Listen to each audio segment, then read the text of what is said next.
Fala galera, tudo bem com vocês? Tudo certinho? Então, vamos começar mais uma aula de bioquímica aqui, dando continuidade, na verdade, àquela parte de biossíntese de ácidos graxos, que é bem importante a gente conhecer. Então, eu trouxe aqui alguns outros detalhes importantes, né, com relação à biossíntese. Por exemplo, ácidos graxos de cadeia muito longa ou de cadeia longa são derivados do palmitato. O palmitato ele tem cerca de 16 carbonos e a gente consegue fazer o alongamento desse palmitato produzindo ácidos graxos de cadeia mais longa, tá? O sistema, então, tem um sistema de alongamento de ácidos graxos, pelo qual vão sendo adicionados outros acetilos, né? Então a gente vai tendo um alongamento dessa molécula gradualmente. Esse sistema de alongamento, na verdade, ele se encontra tanto no retículo endoplasmático, liso, quanto na mitocôndria. Então são dois compartimentos que acabam auxiliando nesse alongamento. Podem ocorrer, dessaturações nesse ácido graxo, e a gente vai precisar de uma oxidase de função mista. Mas ela não é muito falada, então eu não vou dar muita ênfase aqui, tá? Mas é importante lembrar que existe essa enzima e ela tem uma função mista, ela ajuda a fazer essas dessaturações da minha molécula. E nós temos também um outro tópico que o pessoal pediu na monitoria para que eu falasse um pouquinho, né? Por isso que eu resolvi trazer aqui para vocês, que são os eicosanoides, que eles são formados a partir de ácidos graxos poliinsaturados de cadeia longa. Então eu trouxe um pouquinho sobre eles aqui para a gente entender o que acontece, para que eles servem, como eles são formados, né? Que é um assunto também muito cobrado nas provas de bioquímica. Então como que eles são formados? Bem, vamos bem devagar aqui. Então nós temos os fosfolipídios de membrana, e quando nós temos algum tipo de injúria, por exemplo, né, a gente vai ter a liberação de certas enzimas que vão fazer a degradação desses fosfolipídios. Então o que eu tenho? Eu tenho, por exemplo, a fosfolipase A2. Fosfolipase A2, então, ela vai clivar esses fosfolipídios de membrana formando o araquidônico. O ácido araquidônico, vamos bem com calma agora, ele pode sofrer a ação de duas outras enzimas, a lipoxigenase ou a ciclooxigenase. Se ele sofrer a ação da da lipooxigenase, eu vou ter a formação então do leucotrieno. Por outro lado, se ele sofrer a ação da ciclooxigenase, também conhecida como COX, a gente vai ter a formação então de tromboxanos e prostaglandinas, tá? Então, assim, para que servem esses mediadores? Esses aqui normalmente são mediadores inflamatórios, que em casos de injúrias são esses mediadores que vão guiar toda a parte inflamatória, toda a parte imune do organismo para você resolver esse processo de injúria celular, tá? Então, por exemplo, prostaglandinas são mediadores inflamatórios importantes. Tromboxanos estão relacionados com a parte de coagulação sanguínea, a cascata de coagulação, né? Então é essa que é a função principal desses mediadores inflamatórios, todos derivados então dos fosfolipídios e do ácido araquidônico, tá? Então é sempre importante lembrar também, gente, que nós temos dois tipos de COX, por isso que eu coloquei aqui, ó, COX-1 e COX-2. A COX-1 ela é uma enzima chamada enzima constitutiva, então ela está sempre operante no nosso organismo, fazendo com que eu tenha sempre a liberação de certos mediadores para auxiliar os processos celulares. E a COX-2, normalmente a gente chama que é enzima induzida. Então, num processo inflamatório, a COX-2 ela vai ser ativada e a gente vai ter a liberação desses mediadores químicos, tá, gente? Por que isso é interessante saber? Então, nós temos alguns medicamentos, como por exemplo os AINES, e os AINES eles inibem a ciclooxigenase, tá? Tanto a 1 quanto a 2. E os corticoides, eles acabam atuando em níveis superiores da minha cascata. Então, os corticoides, diferentemente dos AINES que agem em COX, os corticoides eles agem em fosfolipase A2. Então, por isso que os corticoides eles são mais potentes, porque eles conseguem inibir a via inicialmente, fazendo com que eu tenha a inibição tanto de leucotrienos, quanto de tromboxanos, quanto de prostaglandinas. Se eu utilizar o AINES ele vai inibir só essa via aqui da ciclooxigenase, fazendo com que eu não tenha tromboxano nem prostaglandina, tá? Mas eu vou ter leucotrieno no meu sistema. Então, por isso que o corticoide ele acaba sendo mais potente do que o AINE. E por que eu tenho que saber isso, Ada? Veja a importância, gente, na prática clínica. Eu vou dar um exemplo bem prático aqui. A COX-1, então, é aquela nossa enzima que está sempre operante. E a COX-1, por exemplo, no coração, ela acaba fazendo com que alguns mediadores que ela produz aqui façam, por exemplo, vasodilatação das artérias coronárias. Então, por exemplo, se eu tenho um paciente cardiopata com aterosclerose significativa em alguma das coronárias, e se eu der uma COX, por exemplo, se eu der um ARNIS, né, não seletivo, que iniba a COX-1, eu não vou ter a vasodilatação normal daquela artéria coronária. Então, se ele já é um coronariopata, o que eu posso fazer? Eu posso induzir o meu paciente a ter um infarto agudo do miocárdio com a medicação que eu estou administrando. Então, essa é a importância da gente entender o que é COX e como que os medicamentos ARNIS e corticoides atuam nesses pacientes para eu prevenir esse tipo de efeito colateral grave, né, ameaçador à vida. Tá? Então, um exemplo prático para vocês do porquê estudar essa parte de icosanoides, tá bom, gente? Então, a biossíntese de TAG agora a gente vai falar brevemente, né, que a parte mais importante seria mesmo dos ácidos graxos. Que os ácidos graxos estão ingeridos, ou aqueles que são produzidos, eles podem ter dois destinos diferentes. Eles podem ser armazenados, ou eles podem ser desviados para a composição da membrana, tá? Caso ele vá ser armazenado como triacilglicerol, o que acontece? A primeira etapa, então, consiste na ligação de um L-glicerol fosfato, né, mais 2-acil-CoA-graxo. Então, com isso, eu vou ter um composto que é o diacilglicerol 3-fosfato. Então, eu tenho dois ácidos graxos ligados a um glicerol. Aí, numa segunda etapa, a gente vai ter mais um acil-CoA graxo se ligando. Com isso, eu vou ter um triacil, né, 3 ácidos graxos, mais um glicerol unido, formando o que a gente chama de triacilglicerol. Então, um processo bem básico. Só lembrando, então, que eu tenho a ligação de um glicerol com 2 ácidos graxos e depois com mais um, formando o triacilglicerol. E como que é regulada, então, essa parte de formação de TAG? Vamos dar uma olhadinha. Então, nós temos aqui os carboidratos da dieta, e tanto os carboidratos da dieta quanto as proteínas da dieta, né, vão permitir, então, que eu tenha moléculas energéticas, como, por exemplo, o acetil-CoA. O acetil-CoA vai permitir que eu tenha a síntese, então, de ácidos graxos, e os ácidos graxos vão poder fazer, então, os triacilgliceróis se juntando com o glicerol, tá? Então, 3 ácidos graxos mais um glicerol, eu vou ter o triacilglicerol. Então, sempre lembrando que quem faz essa regulação principal é a insulina. A insulina, então, ela vai ativar as enzimas, permitindo que eu tenha, a partir do acetil-CoA, a formação do triacilglicerol. Sempre lembrando que, em estados, por exemplo, de diabetes, a gente vai ter esse acetil-CoA sendo deslocado para a formação de corpo cetônico, uma vez que nós temos os intermediários do ciclo de Krebs sendo consumidos para fazer gliconeogênese. Então, se eu tenho esses intermediários sendo deslocados, o acetil-CoA não vai entrar no ciclo de Krebs e vai ser deslocado, então, para a produção de corpos cetônicos. Isso já foi também assunto de uma outra aula que a gente deu. Se você quiser dar uma olhadinha lá na formação dos corpos cetônicos, é só acessar o nosso canal e entrar no nosso vídeo lá.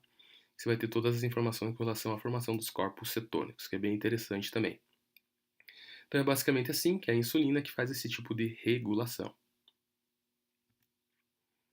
Então aqui nós temos um ciclo muito interessante que o pessoal considerava um ciclo inútil, mas hoje se descobriu que ele tem uma função muito importante que a gente vai comentar daqui a pouco, que é o ciclo do triacilglicerol. Então o que eles descobriram? Eles descobriram que a maioria dos ácidos graxos mobilizados do tecido adiposo, cerca de 75%, não acaba sendo utilizado para a produção de energia. Eles fazem esse ciclo aqui e eles voltam novamente para o tecido adiposo e são rearmazenados. Mas por que isso acontece? Então vamos ver certinho como que isso ocorre. Então nós temos o triacilglicerol armazenado no tecido adiposo, ele vai liberar o glicerol e vai formar ácido graxo, tá? Esse ácido graxo ele vai ser enviado então para a corrente sanguínea, uma parte pequena vai virar combustível para os tecidos, cerca de no máximo 25%, e a outra parte ela vai ao fígado. No fígado, esse ácido graxo ele vai ser unido então com um glicerol 3-fosfato e vai virar novamente triacilglicerol. Esse triacilglicerol vai ser exportado via a corrente sanguínea e vai chegar novamente no tecido adiposo, onde ele vai ser convertido a ácido graxo, vai se ligar novamente a glicerol e vai formar de novo o triacilglicerol. Então, quando os pesquisadores descobriram que esse ciclo ele é operante durante todo o tempo no nosso organismo, eles não entenderam muito bem o porquê que o triacilglicerol ele vira ácido graxo e depois do ácido graxo ele vira triacilglicerol novamente no tecido adiposo. Eles não entendiam por que isso acontecia. Existe uma hipótese que o Leninger traz que esse ciclo ele ocorre para que sempre nós tenhamos ácido graxo na corrente sanguínea.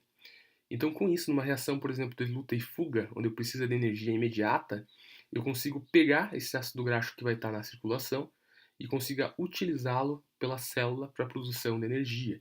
Então, eles viram que não é um ciclo tão inútil assim, né? Eles viram que é um ciclo importante para a célula, para mecanismos de luta e fuga, por exemplo, onde eu preciso de energia imediata. Então, nós temos sempre o triacilglicerol virando ácido graxo, ele vai para a corrente sanguínea, chega até o fígado, no fígado ele vira triacilglicerol novamente e ele é reexportado até o tecido adiposo, onde ele vai ser rearmazenado em triacilglicerol. Então é um ciclo que não é inútil, né? É um ciclo que sempre vai manter uma quantidade de ácido graxo no sangue. Essa circulação vai permitir com que eu possa capturar, em caso de necessidade, esse ácido graxo. Beleza, gente? Bem simplesinho só para a gente comentar desse ciclo que normalmente também cai nas provas. Gliceroneogênese, outro assunto importante, porque a gente precisa entender como que isso ocorre. Porque assim, a gente viu ali que a gente sempre precisa do glicerol, né, para fazer a síntese de triacilglicerol, por exemplo. Mas da onde vem esse glicerol? Então aqui eu trouxe só por curiosidade mesmo, gente, isso aqui normalmente não é muito cobrado. Então que do piruvato a gente vai ter várias reações químicas até a síntese do glicerol 3-fosfato. E o glicerol 3-fosfato, ligando-se a ácidos graxos, vai formar o triacilglicerol. Uma coisa importante que eu acho que a gente precisa saber é a ação dessa enzima aqui, ó, que é a PEP-carboxinase, que eles também chamam de PEP-CK. Então, a PEP-CK é uma enzima fundamental nessas reações, né, atuando no oxaloacetato, e que vai permitir lá no final a formação do meu glicerol 3-fosfato. Então, por que a gente precisa saber da PEP-carboxinase, tá? Que é a PEP-CK. Para isso aqui, gente. Então, isso aqui é importante a gente saber, que é um pouquinho da via regulatória, como é que o pessoal foi descobrindo como que ocorre essa regulação da PEP-CK, né? Então eles viram que na utilização dos glicocorticoides, os glicocorticoides acabam interferindo de maneiras antagônicas no tecido adiposo e no fígado com relação à expressão da PEP-CK. Então vamos bem com calma aqui, que é importante a gente saber essa parte, porque também é cobrado bastante em provas de bioquímica. Então, os glicocorticoides no tecido adiposo, eles vão acabar inibindo a expressão da PEP-CK, tá? Conforme a gente viu no slide passado, a PEP-CK é fundamental para a produção do glicerol. Então, se isso vai acontecer no tecido adiposo, o que vai acontecer? Eu não vou ter mais glicerol 3-fosfato dentro da minha célula. Com isso, o ácido graxo que está sendo liberado aqui do triacilglicerol, naquele ciclo do triacilglicerol que a gente conversou agora há pouco, esse ácido graxo não vai conseguir ser reesterificado. Então esse ácido graxo ele vai ser mais exportado via corrente sanguínea. Então eu vou ter um aumento de ácido graxo em corrente sanguínea, porque esse ácido graxo aqui ele não vai conseguir ser reesterificado pela falta do glicerol. Então esse ácido graxo ele vai ser liberado para a minha corrente sanguínea. Pois bem, numa segunda etapa, esse glicocorticoide também atua no fígado. E no fígado ele faz o contrário, ele aumenta a expressão de PEP-CK. Com isso eu vou ter mais glicerol 3-fosfato. Se eu vou ter mais glicerol 3-fosfato, esse ácido graxo que está chegando aqui lá do meu tecido adiposo, ele vai ser unido com o glicerol, porque eu tenho glicerol, né? A PEP-CK está ativa, e esse triacilglicerol vai ser exportado via corrente sanguínea. Então eu vou ter aumento de triacilglicerol no plasma, e aumento de ácido graxo também vindo do meu tecido adiposo. Então, com isso, a gente pode dizer que esses pacientes que acabam utilizando glicocorticoides, eles têm um aumento na concentração de lipídios sanguíneos. Então, por isso que ocorre um aumento também de eventos cardiovasculares em pacientes que estão utilizando os medicamentos por um longo tempo e que tenham esse descontrole na parte de ácidos graxos no sangue. Então, esse é um dos efeitos do corticoide no sangue. Eles aumentam a quantidade de lipídios na nossa circulação sanguínea, tá? Então, é assim que eles foram descobrindo esse mecanismo de regulação da PEP-CK via corticoide. Agora, existe um medicamento, uma classe de medicamentos que eu acho importante a gente comentar aqui, que são as tiazolidineodionas. É até um trava-língua. Eles descobriram que esses medicamentos aqui, eles acabam ativando a PEPCK no tecido adiposo. Então, se eu ativo a PEPCK no tecido adiposo via PPAR-gama, essa PEPCK vai produzir glicerol e eu consigo reesterificar os ácidos graxos em triacilglicerol com mais facilidade. Então, esses ácidos graxos que estão vindo do sangue, eles vão ser unidos ao glicerol e vão virar triacilglicerol no meu tecido adiposo. Então, com isso, eu retiro uma maior quantidade de lipídios do sangue e coloco no meu tecido adiposo. Então, por isso que ela acaba sendo uma droga utilizada para diabéticos, né? Porque os diabéticos, normalmente, tipo 2, eles têm uma maior quantidade de lipídios no sangue, e isso que faz a resistência à insulina, né? E então, retirando esses lipídios do sangue, eu diminuo a resistência à insulina e o paciente diabético ele melhora com esse tipo de medicamento, tá? Então, bem simples aqui só para a gente entender como que ocorre a ação dessa classe de fármacos a nível de tecido adiposo. Eles aumentam a quantidade de glicerol, eu puxo mais ácido graxo e converto-os em triacilglicerol no meu tecido adiposo, evitando que ele permaneça na circulação sanguínea, gente. É mais ou menos isso que eu queria trazer para vocês. Bem, gente, é isso aí então. Terminamos mais essa aula de bioquímica. Curta nosso canal, curta nosso vídeo para que a gente continue postando aí mais vídeos para vocês, para tentar ajudar vocês nas matérias aí, nos cursos que vocês estejam fazendo. Beleza, gente? Então, um abraço para vocês. Até a próxima.